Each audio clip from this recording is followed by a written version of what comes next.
Except maybe.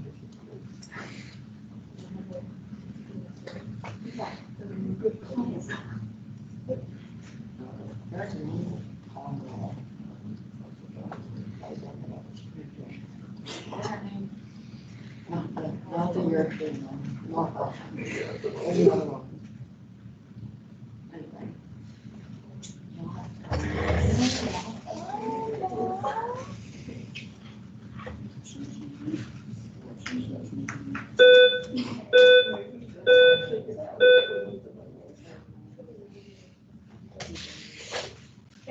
I'm trying to think.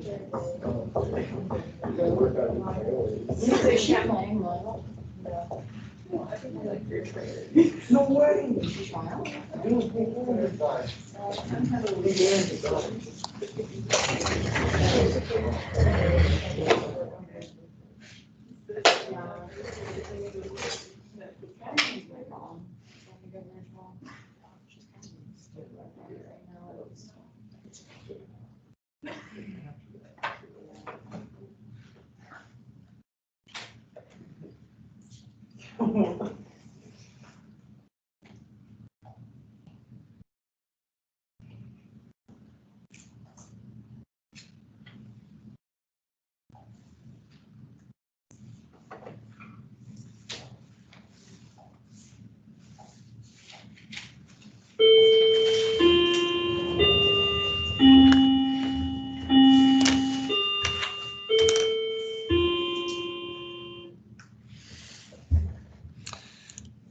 All right, good morning, everyone.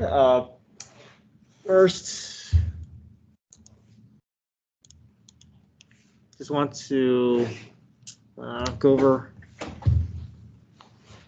our calendar, make sure we're on the same page. This is basically our last section that we need to go over, 4.5, U-Substitution. We're going to spend 2 days on it, today and Monday. And that will complete our new materials for chapter 4. Tuesday is PSAT, so no classes. The only thing going on that day is PSAT.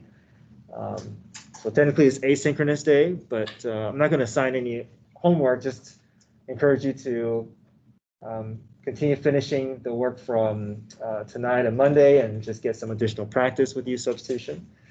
But we start our test review on Wednesday, next Wednesday. So Wednesday, Thursday, Friday, and Monday, February the 1st as review, and then test on Tuesday.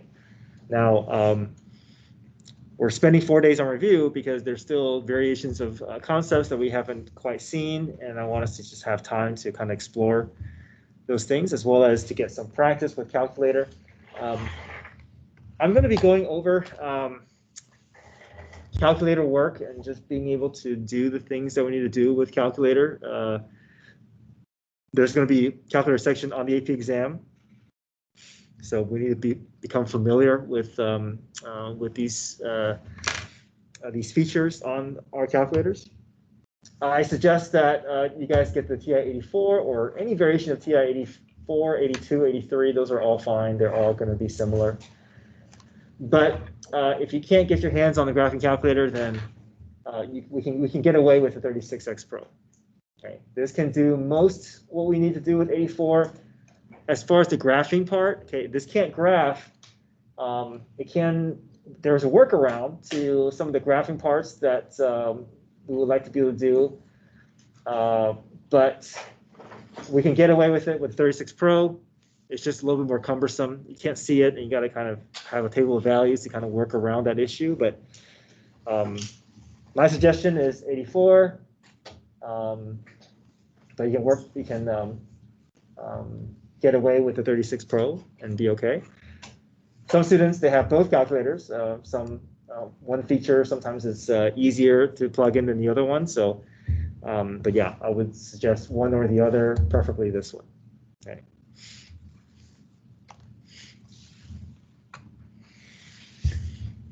All right, any questions about our calendar here? Now, U-Substitution, this section requires a bit more practice. Okay. We're going to be kind of going through some basic scenarios, and we're going to kind of wrap up and get more these problems under our belt. I think the difficulty with U-Substitution is that there are just so many different variations, and identifying how to start the problem can be challenging. And so the way around it is just to get more practice, right? The more problems you see, the more you can kind of begin to figure out what works and what might not work. And if we can kind of look ahead to see what could be a dead end, then we're able to save time, and we're able to quickly know whether a method is going to work or whether we need to explore something else, right? And that's just going to come with practice and with repetitions and with the amount of questions that we see. So having said that, I want to offer help sessions. I initially was going to do in the morning of 7:30 Monday, but just remember that I had a IEP meeting I got to do. So I'm going to have a help session 3:30 Monday afternoon, and I'll probably offer some additional ones during our review period, starting with Wednesday.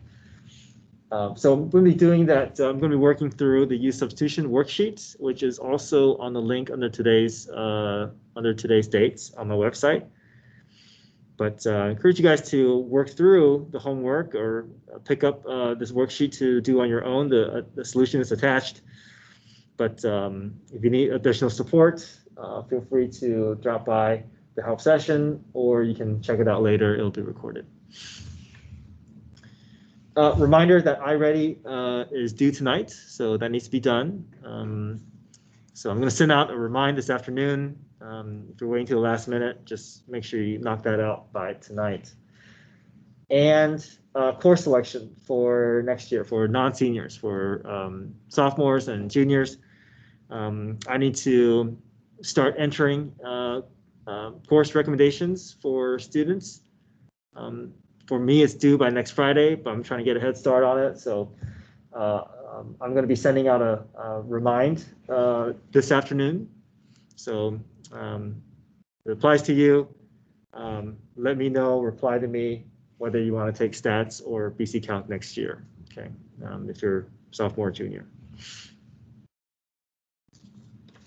All right.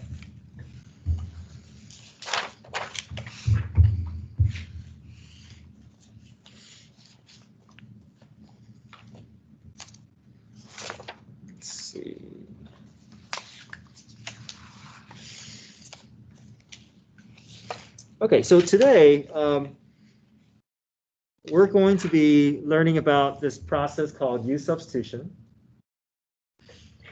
And I keep saying this, but a lot of what we're doing this semester is we're just kind of undoing the process from last semester, or we're learning how to go the other direction, which for the most part is not as easy, right? The concept is easy, right? We're just kind of going backwards, but having to go backwards sometimes it just requires a little bit more effort, a little bit more steps to get back to where we came from.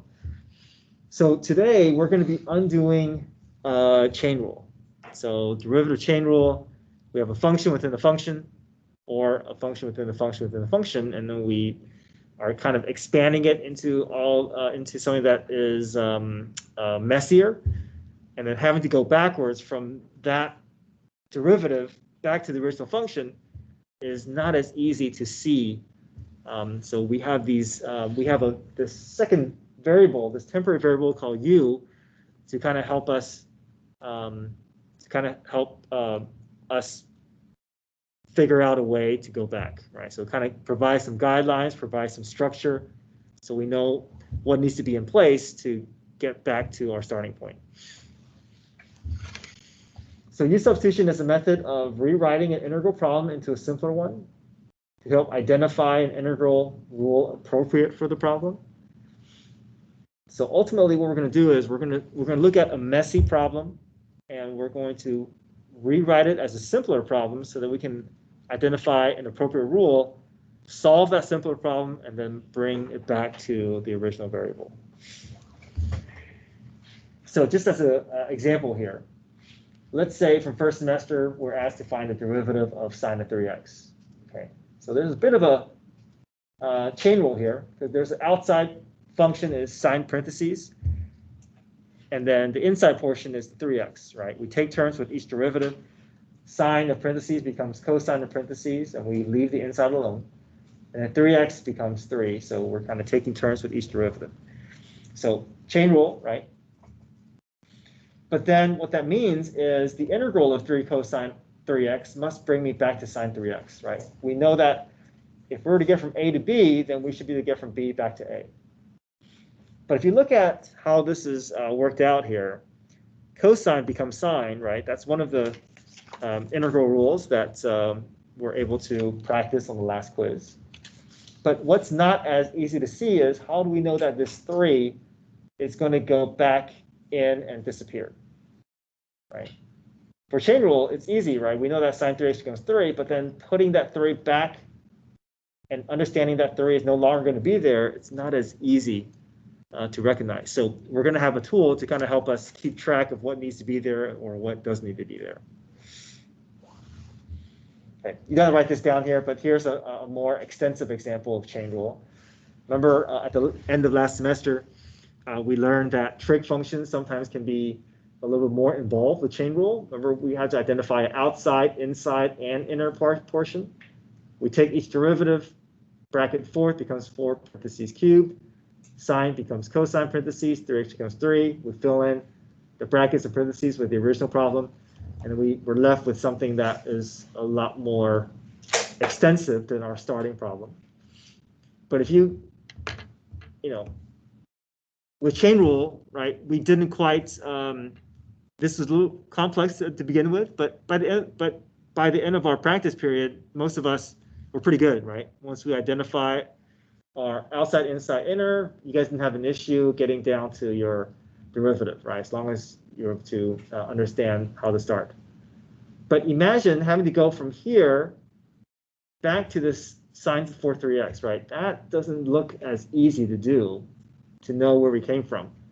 So this is what we're going to learn down the, if not today, then Monday, just that process of how do we get from a messy problem that was a result of chain rule back to its starting point, right? And we just need a little more help to go back to that initial stage.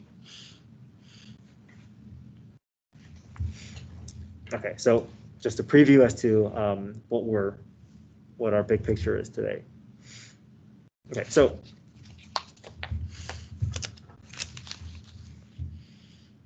let me go through the steps and then we'll walk through an example.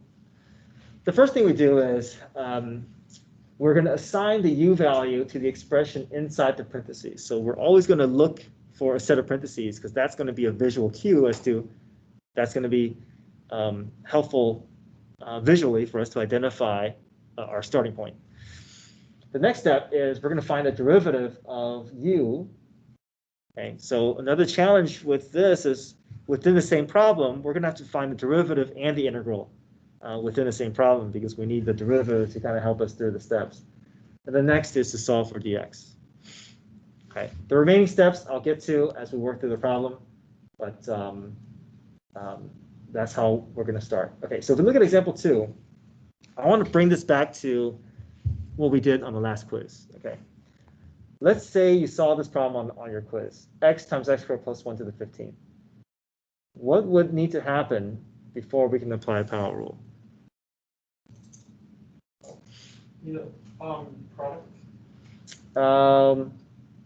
Not product, but what were the 3 things that we had to take care of if we want to do power rule on the last quiz, right? We got to move radicals to rationals, right? We got to bring denominator to numerator, and we got to do what? We got to handle the parentheses, right? Now, if it was raised to the second power, right, that's manageable, right? FOIL out. But 15th power, right? We don't want to be doing that. We don't want to be expanding something to the 15th power, right? That will take forever. So recognizing that power rule is not sufficient or not an efficient way of working through the problem is the indication that we're going to explore the second option, which is U-Substitution. Okay. So the thing that I want to help us understand is whenever we see an integral problem, we should always ask ourselves, We look at a problem and say, can I just handle this problem using basic steps? Can I just rely on these things that we learned from the last quiz, expansion, moving terms around, converting radicals to rationals? If something looks like it is too messy to do, or it's impossible to do because order of operations prevents us, then this is our second option. And the reason why I'm specifying that is because we're going to be doing this to the point where we're going to think that this is our first option, but this is not our first option. So if we treat this like if we treat U-substitution as our first option, we're going to potentially miss out on the actual way of doing it. So we always want to ask ourselves, all right, can I just rely on an easy basic steps to do it? If I can't, then I'm going to explore the second option. Okay, so we recognize this is not something that we want to do with power rule or with just basic steps. So we have a more complex step of working through this messy problem. Okay, we do see a set of parentheses, so that's going to be our U value. Okay, so we're going to underline that portion. That's going to be, we're going to begin the process of getting this to be an easier problem to solve by having a temporary variable, by using a temporary variable called U. Okay. We're going to find the derivative, du dx. All right, what's the derivative of x squared plus 1? X squared becomes 2x, and the 1 goes to 0. Okay, so first semester stuff, right? Okay, so we found the derivative of u. The next step, we're going to solve for dx. So I'm going to cross multiply, get that dx up to the numerator, move it to the right side to make it easier to work with. All right, how can I get dx by itself? Yeah, let's move that, divide by that 2x over, okay.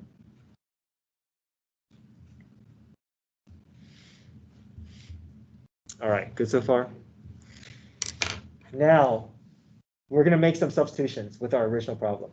I underlined what's inside the parentheses, but I'm also going to underline the dx.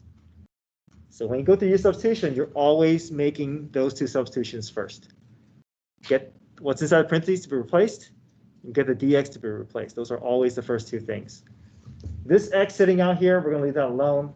We're not going to deal with it yet. We're hoping that the x would just kind of handle itself down the road. Okay, questions so far?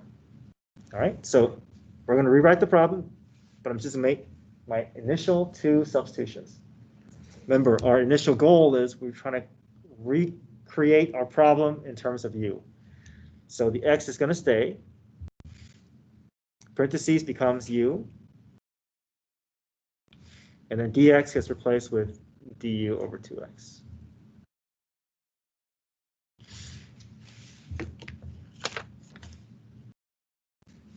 Okay, let me talk about the end goal in mind here. We're trying to get to this point. We want our problem to be a perfect match before we move forward. All right. Do we see anything that can go away here? What can anything I can cancel out? The x. Yeah, numerator x, denominator x, right, perfect, right, we can cancel those out. However, there's a leftover what in our problem? Leftover 2, right? The x's goes away, right? So, so these aren't being subtracted, right? They're subtracted, and it'll be x left over, but we're canceling the x out, numerator, denominator. So I'm going to take that 2 and pull it out, but if I push it out in front, I can rewrite it as what? 1/2. Okay, so I'm just rearranging it to kind of isolate the parts that matches the rule. Okay, so I want you to make an observation here. This is what we need, okay? We need there to be a perfect match with the rule. We can't, if we have any other x's left over, if there's another u that's kind of sitting out to the side, we can't use our integral rule. So our integral rule is very restricted. It's not a perfect match. We don't have a rule to use. Now, if there's a coefficient hanging out in front, we're okay. So if we can push out any coefficient out in front, get that to be sitting out in front. But then once you get past that coefficient, we need to, like, every part needs to be matching. Okay, and there's a perfect match, so we know we can use power rule. Okay, so look at where we are and look where we started. Right, we have an easier problem to solve because we're using that U variable to kind of help us clean up the process a bit. All right, so power rule, U to the 15th becomes, yeah, U to the 16th, right? We add 1 to the exponent, and then whatever exponent we come up with, we're always going to copy that number below. Coefficient stays, and there's a plus C at the end.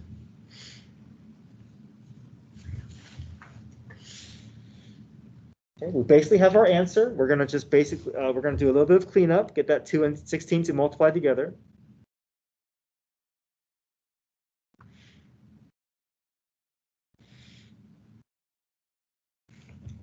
Okay, we started with X, so we need to end with X. Okay, remember that U is just a temporary variable to kind of help us through this process, but it's not going to be in our final answer.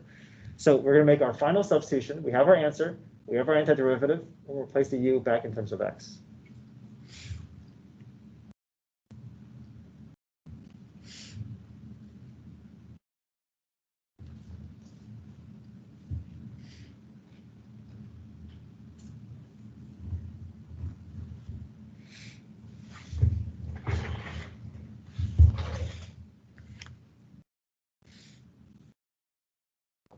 Okay, any questions here? Okay.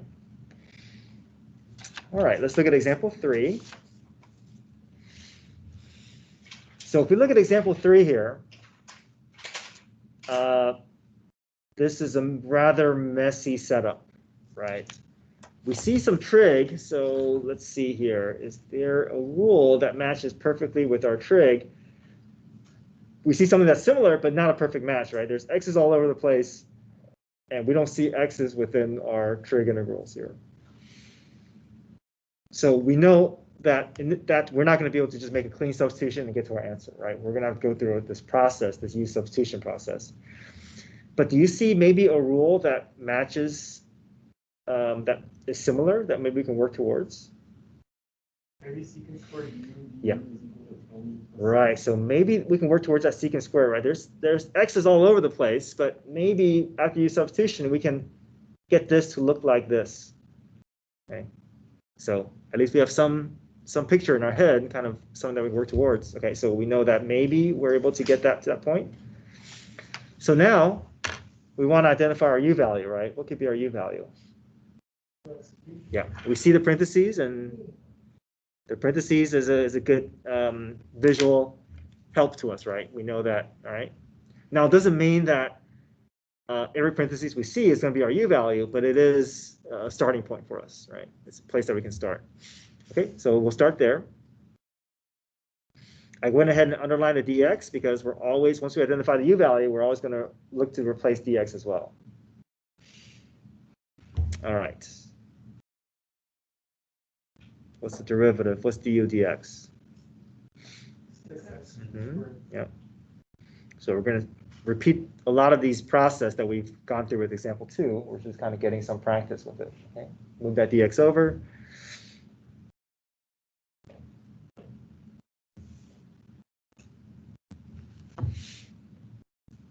Divide both sides by 6x squared. So if you look, we're just, right, once we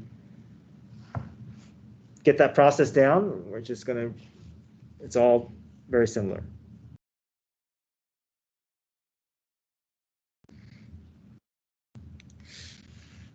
All right, I'm going to make my initial round of substitution. Now I'm only going to replace what I underlined. Everything else I'm going to recopy into my problem, back into my next step.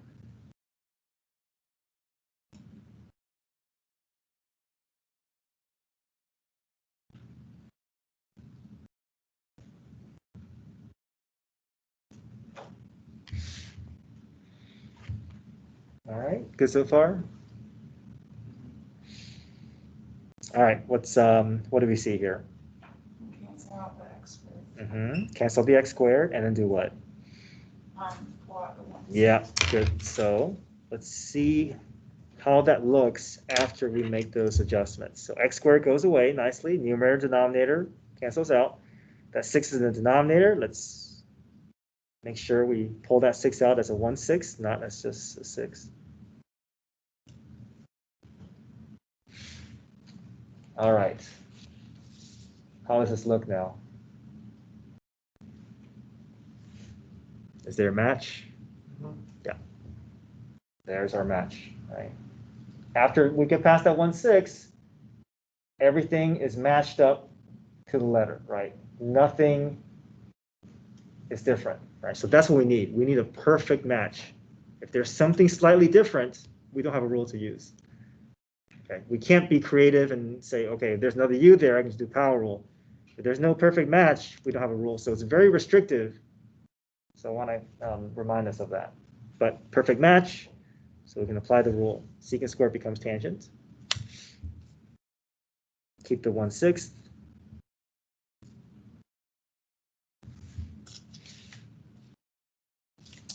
All right, remember U is just a temporary variable, right? So we have our answer, but one additional step is get this to be in terms of X.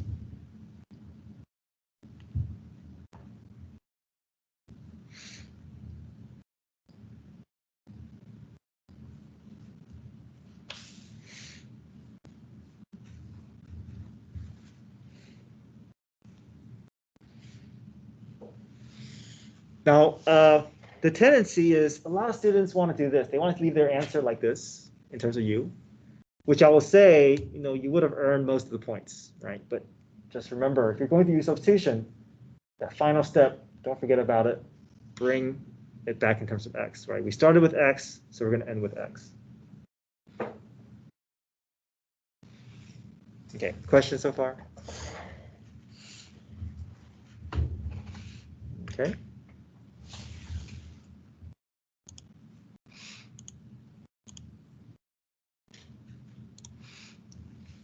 Okay, let's look at example 4.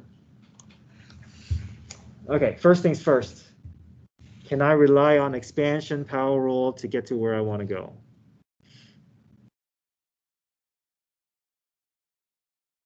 Not yet, no. Not yet, right? We can't distribute the x cubed through because I can't FOIL this out. I can't distribute through until that radical is resolved. And algebraically, order of operations, we don't have a way of cleaning that up. Okay, so that is stuck. We don't have power rule. We're going to have to rely on a more advanced rule. So maybe U-substitution. Is there a way that we can rewrite this problem? Okay. Good, right? Let's get that parentheses show up, right?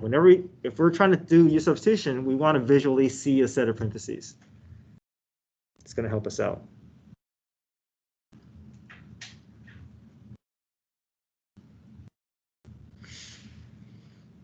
So everything should fall into place, just like the previous problem. So give that a try. How far can you get from here?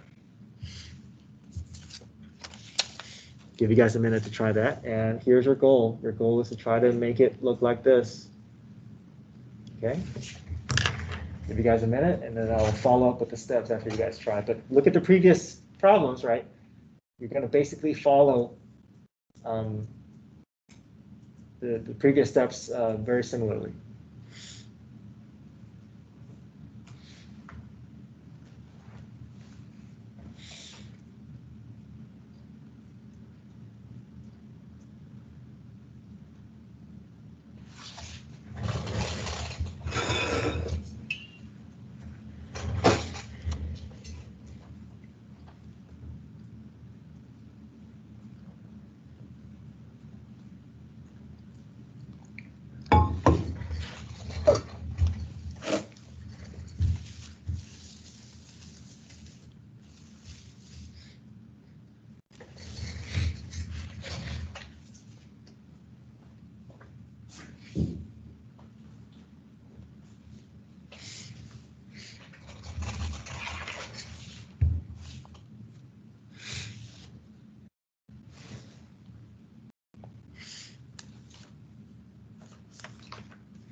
find your u value, find the derivative, move the dx to be by itself, replace the parts that we underlined, see what cancels out, see what coefficient is left over, power rule, and then bring it back in terms of x. Okay, let me show the initial steps, see how we did. Okay, so I have my u value, found the derivative, moved the dx over to the right side, divided the negative 4x cubed over, substituted what I have underlined,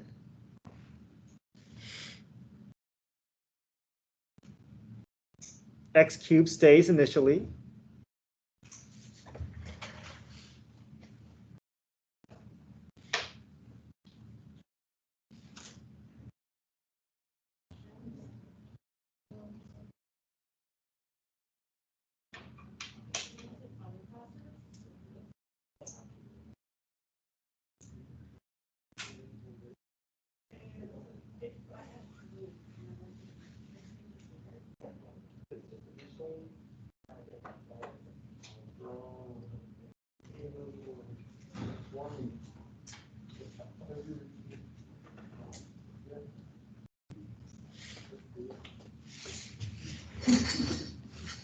okay, so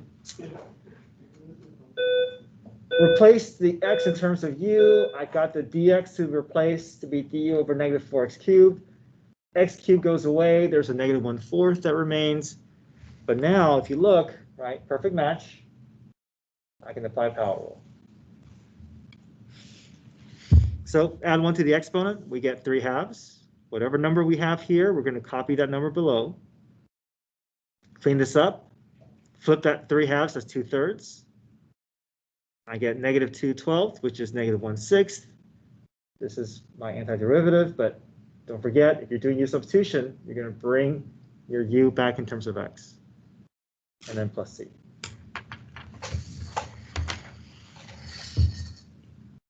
Okay, how do we do? Any questions? No?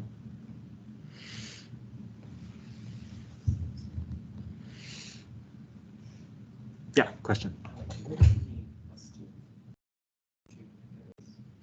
Let's see. Oh, right here, plus 2 over 2. Yeah, I just want to indicate that I'm really adding 1 to the exponent. I'm just giving myself a reminder that it's really plus 2 over 2, just to get that matching denominator here. So 1/2 plus 2/2 is 3/2. So just as a reminder that I gotta match common denominators if I'm adding 1. Yeah.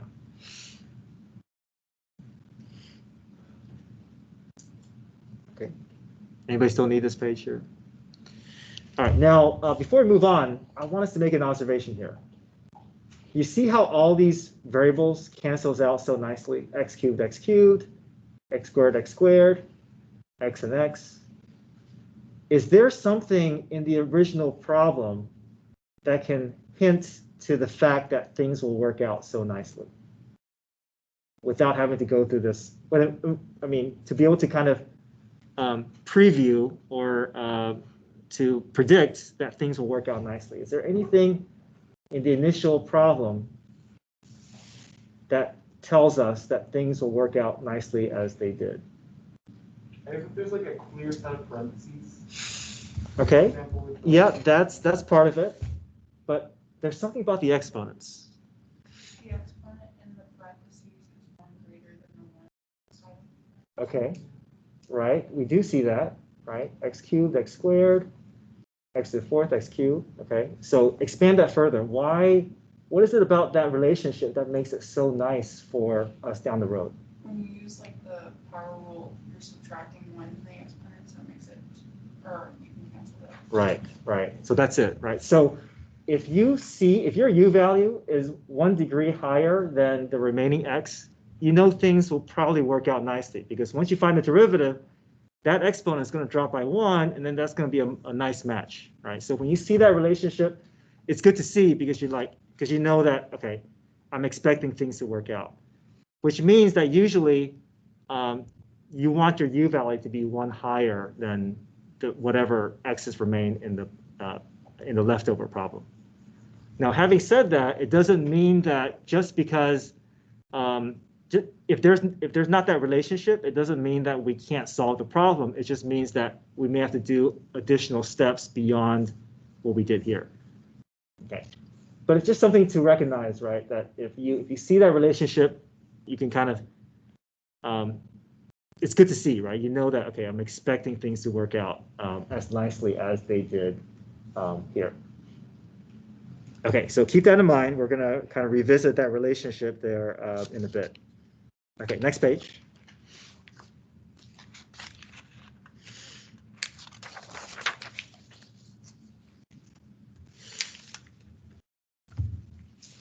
All right, example 5.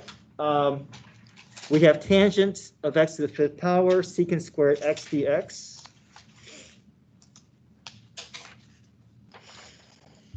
Okay, let's look at some of our integral rules here. We have integral rule for sine, for secant squared, but there's no perfect match, right? We're kind of at a situation where we do see something that is similar but not perfect, right? This is a little bit too complex than what we have available. So we know that there's no clean substitution. We can't just apply a rule initially. We're going to have to go through U-substitution. But to get the U-substitution, we want to see a set of parentheses so we can actually identify our U value. But I may have multiple parentheses here, right? I can rewrite the tangent as the 5th power as tangent x to the 5th power. I can rewrite this as parentheses squared for secant. So we have to, I think we're going to have some decisions to make ahead of us here.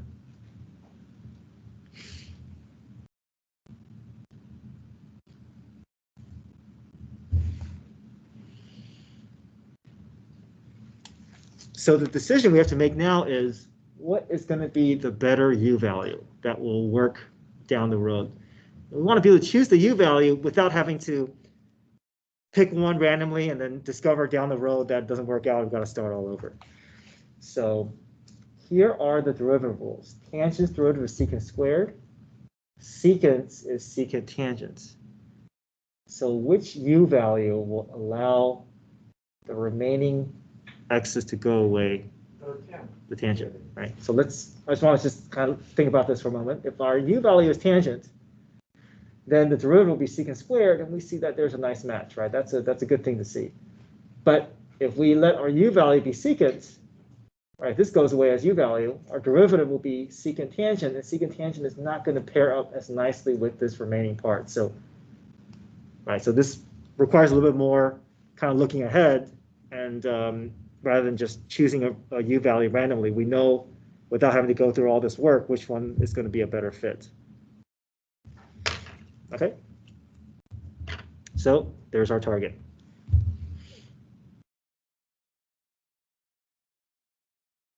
All right, U equals tangent x.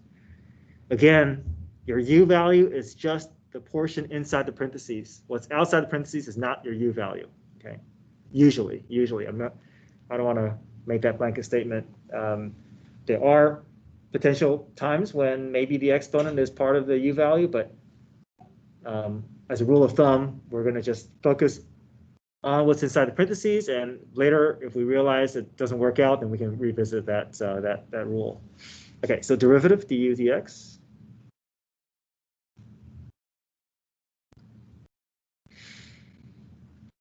Now this rule has a chain rule built into it times u prime, but if your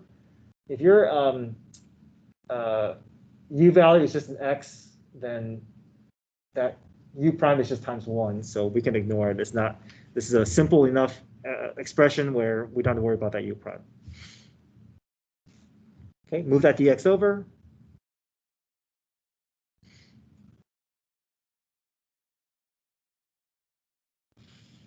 Okay, divide both sides by secant squared.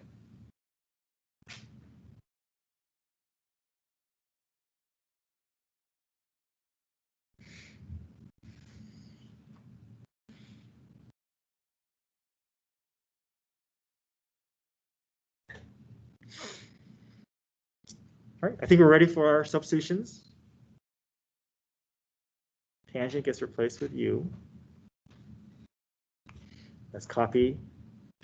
If I didn't underline it, then I'm gonna bring it down again. Dx gets replaced with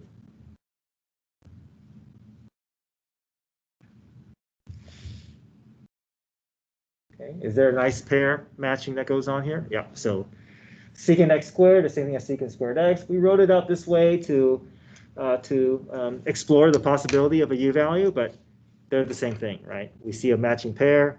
That's a good sign. And now look at what remains. Perfect match, right? Perfect match with the power rule.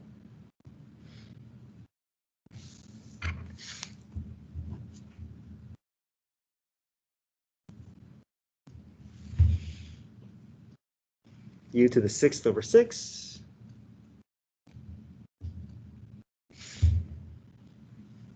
You can leave the 6 below. My preference, just for me, I like to pull the coefficient out in front, but it's up to you. Okay, can we end here? Yeah, back to x, right? Remember, u is just a temporary variable to help you through the process, but it's not going to show up in your final answer.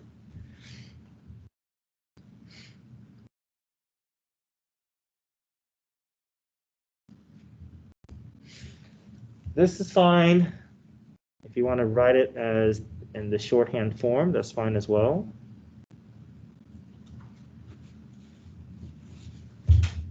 Either is fine.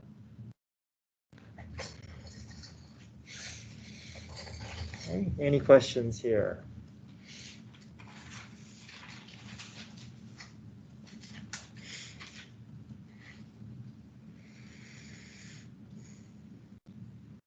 All right, number 6. We'll just do 2 more. We'll do 6 and 7. Okay. All right, so number 6. Let's look at how this is set up. Is this simple enough where we can rely on just basic rules, basic moving things around? No. Is there anything that's preventing us from just using our old methods? Okay, there's a radical in the denominator, but are there multiple terms inside the radical? So I think we're okay. I think this is one that we don't have to rely on anything but the previous quiz rules. Because if I just rewrite that square root of y as y to the 1/2, bring that y to the 1/2 up, I can just cleanly distribute through.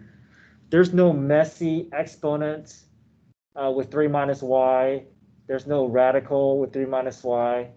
So the reason why I stuck this problem here is because I want us to see that just because we see parentheses doesn't mean that we do U-substitution.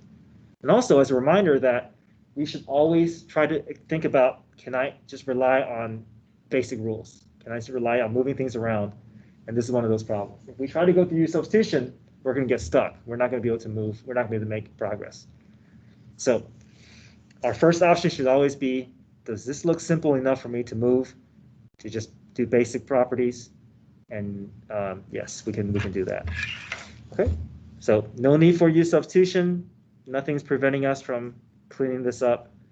So I'm going to move that y up as y to the negative 1/2.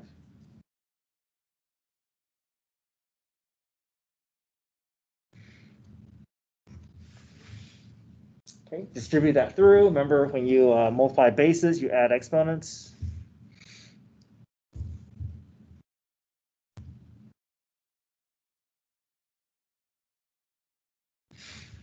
One minus 1/2 is 1/2.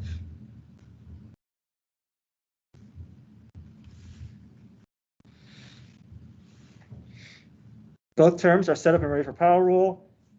No radicals, no variable in the denominator, no parentheses, so we're good to go. Add 1 to the exponent.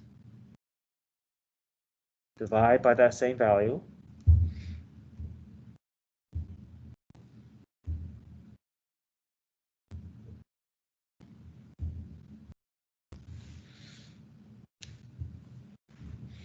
Flip the 1/2 up as 2, flip the 3/2 up as 2/3.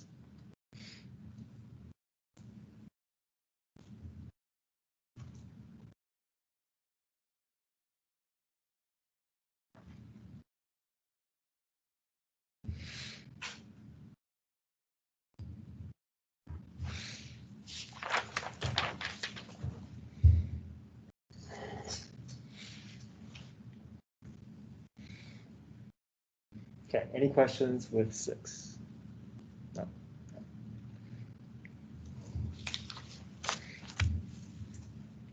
All right, one last one here, number 7. We have x squared of x plus 3. First thing we do, can I rely on basic rules here? Can I expand this problem? X plus 3 to the 1 half. Okay. Yes, but we can't expand this, right? Power rule, we can't order of operations. We can't just get that x to distribute through. So good. We know power rule alone is not going to help us solve it. We know we have to go through U-Substitution. And like Oscar said, we got to get that parentheses to show up. Okay, so first step, get that parentheses to show up.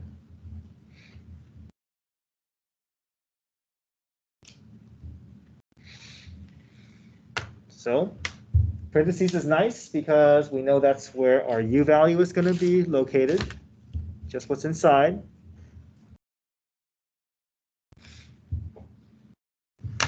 Okay. Do we see a potential issue down the road? Oh, yeah. What's our issue? The x's have the same exponent. Yeah, so this derivative is not going to clean up this x as nicely as previous problems, right?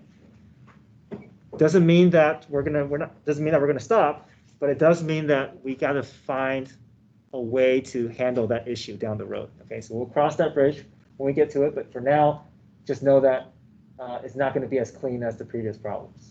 Okay, all right, so let's see what happens when we get to that point. Okay, so u equals x plus 3. Du dx equals 1.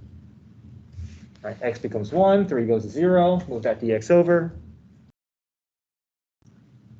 Equals 1 dx, I'll just leave it as dx. Okay, we're going to make our initial round of substitution.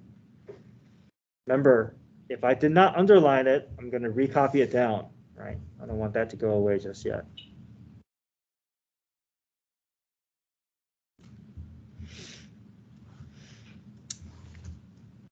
All right, just as we suspected that x is sticking out like a sore thumb here, we can't move forward until that x has been resolved.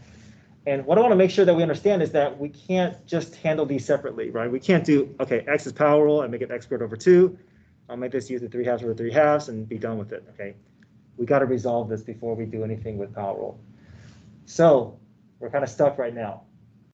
But is there anything that maybe we can play around with? Maybe that x can be replaced in terms of u? Do you see any path? You could do u minus 3. Right, so that's kind of like a clever way of working around our issue, right? We have this available, right? If u equals x plus 3, then what if we rearrange it to get that x to be replaced, and I can get that x to go away, and I can get that x resolved, right?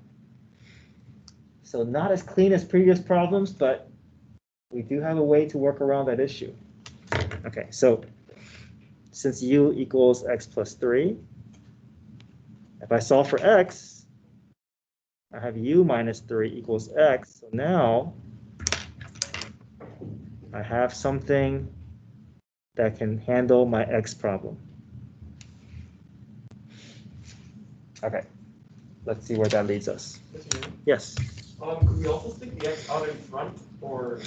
Okay, good question. The x is not a coefficient. We can't have an x out in front. We can only have a number out in front. If we have a variable out in front, that is not good enough, right? So you can have a coefficient out in front because it doesn't impact the rule. But if there's an x out in front, that needs to be resolved. Okay, but good question, right? We can't just stick that x out in front. If this was a number, if it was like pi or e or 1/2, then yes, we can pull that out without any issue. But if it's a variable, we got to find a way to resolve it. Okay, but good question. My x has now been replaced in terms of u. That's a good sign.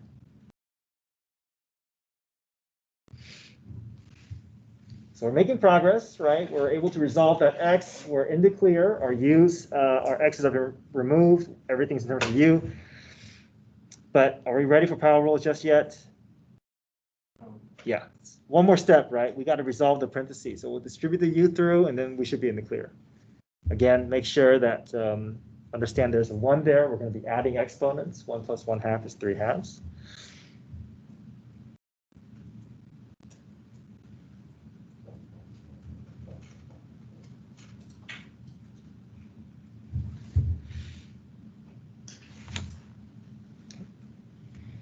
We're good now, right? We're going to be applying power rule twice. Once for the U to the 3/2 and another time for the 3U to the 1/2.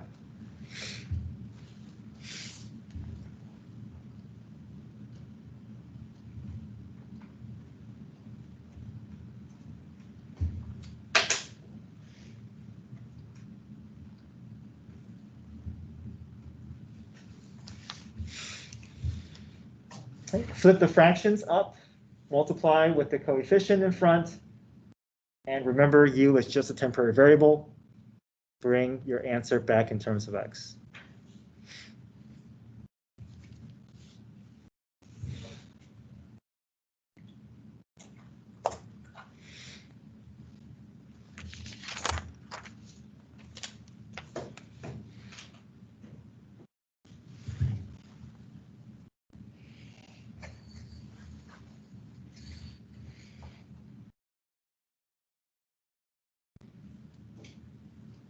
Okay, any questions?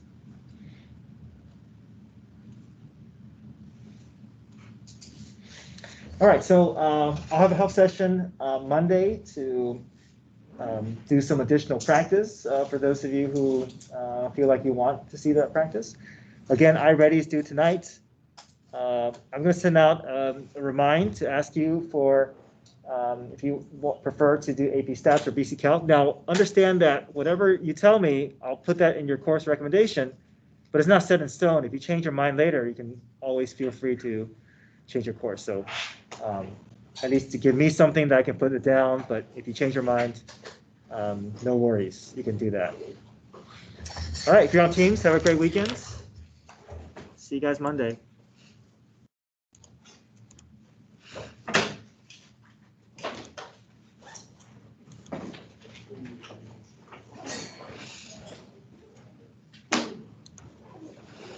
Mr. Yang, Yes.